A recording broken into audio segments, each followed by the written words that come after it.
até porque, vamos entrar agora nesse mérito, houve a reação do decano do STF, ministro Celso de Mello, que divulgou nota criticando o vídeo divulgado no Twitter do presidente Jair Bolsonaro. Para o magistrado, a postagem mostra que o atrevimento presidencial parece não encontrar limite na compostura que um chefe de Estado deve demonstrar no exercício de suas altas funções. Celso de Mello disse ainda, aspas, esse comportamento revelado no vídeo em questão, além de caracterizar absoluta falta de gravitas e de apropriada estatura presidencial, também constitui a expressão odiosa e profundamente lamentável de quem desconhece o dogma da separação de poderes e, o que é mais grave, de quem teme um poder judiciário independente e consciente. Fecho aspas. Na semana passada, durante sessão do STF, Mello fez um pronunciamento em que defendeu o Supremo de ataques externos e criticou o que chamou de submundo digital.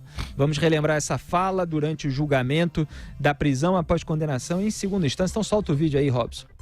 O país vive um momento delicado.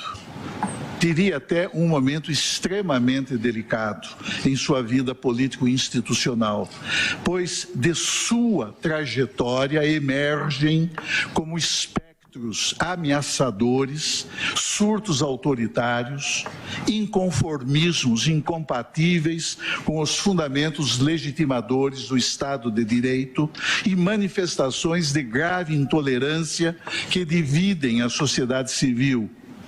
Todos eles agravados pela atuação sinistra de delinquentes que vivem na atmosfera sombria e covarde do submundo digital, em perseguição a um estranho e perigoso projeto de poder, cuja implementação certamente comprometerá a integridade dos princípios que informam e sobre os quais se estrutura esta República democrática e laica. Muito bem, como aqui a gente coloca os pingos nos is em tudo, é sempre bom deixar claro que a atuação desses delinquentes aos quais se referem o decano Celso de Mello nas redes sociais, atuação sinistra, exatamente, desses delinquentes nas redes sociais, ela não justifica a abertura do inquérito pelo presidente do STF, Dias Toffoli, com base no artigo 43 do regimento, porque, repito pela enésima vez, ele diz que só pode ser aberto o inquérito ocorrendo infração à lei penal na sede ou dependência do tribunal. E a internet, e inclusive a Deep Web, para usar a expressão que o Dias Toffoli usou em entrevista à Jovem Pan, não estão localizadas no ambiente físico do Supremo Tribunal Federal. Aliás, até para complementar a crítica que eu fiz no começo, o advogado-geral da União, André Mendonça, defendeu outro dia o inquérito aberto pelo Dias Toffoli. Numa entrevista à Folha de São Paulo, disse o seguinte, abro aspas, a abertura do inquérito foi um ato do Judiciário baseado em quê? No regimento interno do STF. O que diz o próprio Supremo sobre o seu regimento? Que ele tem força de lei. Se está previsto no regimento interno, a AGU tem de defender esse ato. Qual é a possibilidade disso mudar? É o próprio Supremo dizer que esse dispositivo do regimento interno é inconstitucional. Fecho aspas. Que história é essa de que o que diz o próprio Supremo sobre o seu regimento? O regimento é um texto. Você pode ler, eu posso ler, o Augusto pode ler. Tá lá, o Supremo não pode dizer qualquer coisa sobre o seu regimento.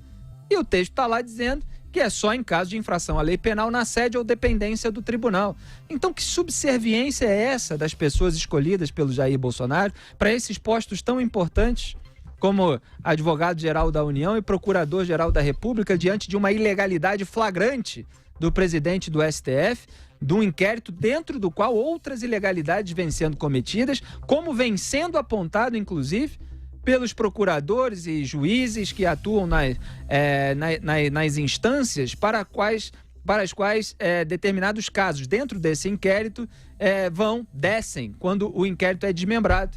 A gente leu aqui um caso ontem, em que uma decisão que eu tinha recebido de manhã aponta detalhe por detalhe tudo que eu venho dizendo aqui, como o inquérito é inconstitucional e ainda que não fosse. O caso que eles investigam para intimidar os críticos do STF são ali críticas comuns pelo menos nesses casos que apareceram e que houve pedido de arquivamento. Quer dizer, não tem nada de crime contra a honra. É uma crítica, uma indignação, uma revolta popular justificada diante de votos e decisões absurdas como essas a favor da impunidade das pessoas poderosas no Brasil. Então é só para colocar os pingos nos is, Augusto Nunes, porque eu acho cabível a reação do decano da corte contra um ataque, você chamar o Supremo Tribunal Federal de hiena. Não considero isso crime nenhum, considero apenas uma chacota absolutamente rasteira. É natural que o ministro reaja a isso. Só estou colocando os pingos nos is para dizer que isso não justifica a abertura de inquérito pelo Supremo para investigar postagens, aliás, como essa. Perfeito. Feita a ressalva, nós já discutimos no item anterior essa questão e dissemos o que pensamos. Não faz sentido essa manifestação pelas redes sociais. No mínimo infeliz, é um negócio que precisa ser explicado e acabar, etc, etc. Agora vamos ao Celso de Mello. O Celso de Mello, ultimamente, de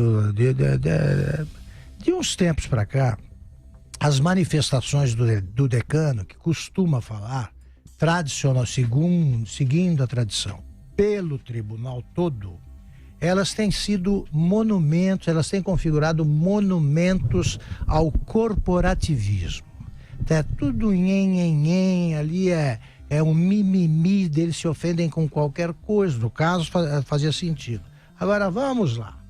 Eu queria também ter ouvido uma nota oficial do nosso pavão de Tatuí sobre a censura à imprensa decretada pelo ministro Dias Toffoli, de que já falamos aqui. Augusto, eu vou ter que fazer uma ressalva, Augusto, diga. Porque o Celso de Mello, na verdade, foi o ministro que reagiu à censura aos veículos de comunicação dentro do inquérito ilegal, e foi aí que o Alexandre de Moraes ficou constrangido e acabou voltando atrás da censura para fazer justiça. Te agradeço a observação, porque não tenho compromisso com o erro e retiro o que disse. Eu gostaria que ele se manifestasse, que tivesse se manifestado quando o Lewandowski e o Renan Calheiros resolveram fatiar o impeachment da Dilma. Ele não falou nada. Ele não disse nada sobre o vídeo em que o Vadir Damus diz que há uma aliança entre o PT e o Gilmar Mendes. Ele não diz nada quando o Gilmar Mendes se refere com palavras grosseiras, para dizer o mínimo, ao poder de que é oriundo Celso de Mello. Ele vem do Ministério Público e ouve em silêncio os insultos do Gilmar Mendes. Ele fez um discurso de subalterno para homenagear os 10 anos da presença, da posse do Toffoli na presidência do Supremo, que ele não tem condições de ocupar. Nós mostramos aqui ao vivo ali. Exatamente. E agora ele fica absolutamente indignado com o que se passa no submundo digital. Ele que precisa olhar com mais atenção para o submundo judiciário.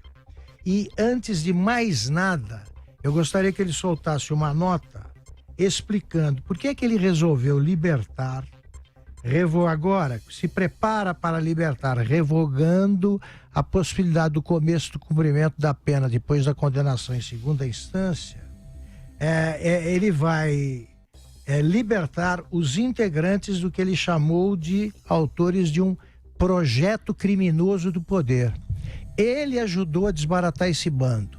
Ele está comprovadamente ajudando a colocar esse bando em liberdade. Isso merece uma nota, que ele não publica porque não há como justificar uma incoerência desse porte e que ocorre, claro. Quem é que pode explicar isso aí? Quem é que sabe quem pode explicar a mudança que ocorreu com o Celso de Mello? Gilmar Mendes. Pois é, toda hora a gente aponta aqui quando o Celso de Mello lamentavelmente se bandeia para o lado do Gilmar Mendes, do Ricardo Lewandowski, do Dias Toffoli e com frequência, quando é no plenário, do Marco Aurélio Mello. Diga aí, Zé Maria. Felipe, é preciso contextualizar. Primeiro, a repercussão foi muito grande em vários setores aqui de Brasília, setores políticos, setores institucionais. No Supremo, os ministros disseram, olha, e aí, nós não vamos falar nada? E sempre que acontece assim, o decano é a pessoa indicada para falar. Na minha opinião, teria que ser o presidente do Supremo, mas ficaria muito oficial.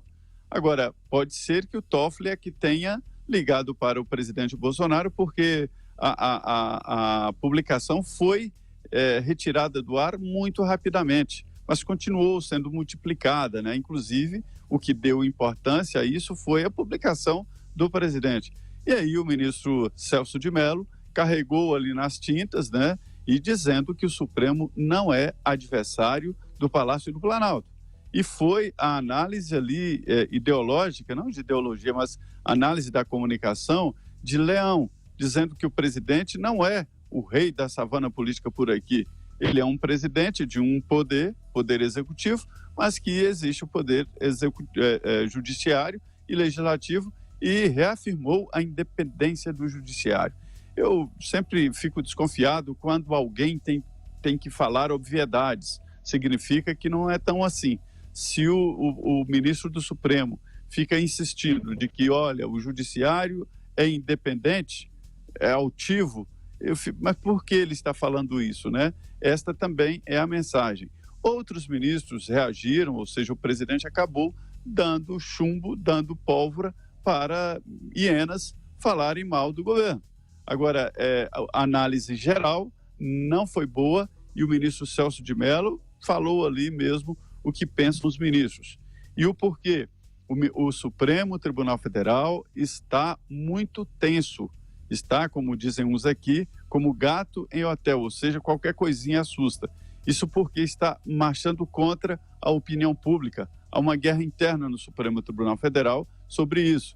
E aí, quando há uma ferida, qualquer lado que encosta machuca. Então, repercutiu sim o vídeo, mas no Supremo repercutiu muito mais exatamente por esse momento de tensão que o tribunal se colocou. Ninguém não, foi o próprio tribunal que se colocou nessa tensão.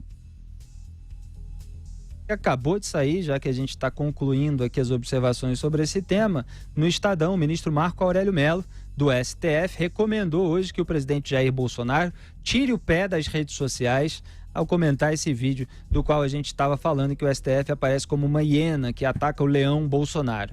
Para o ministro, o Twitter é coisa para a garotada.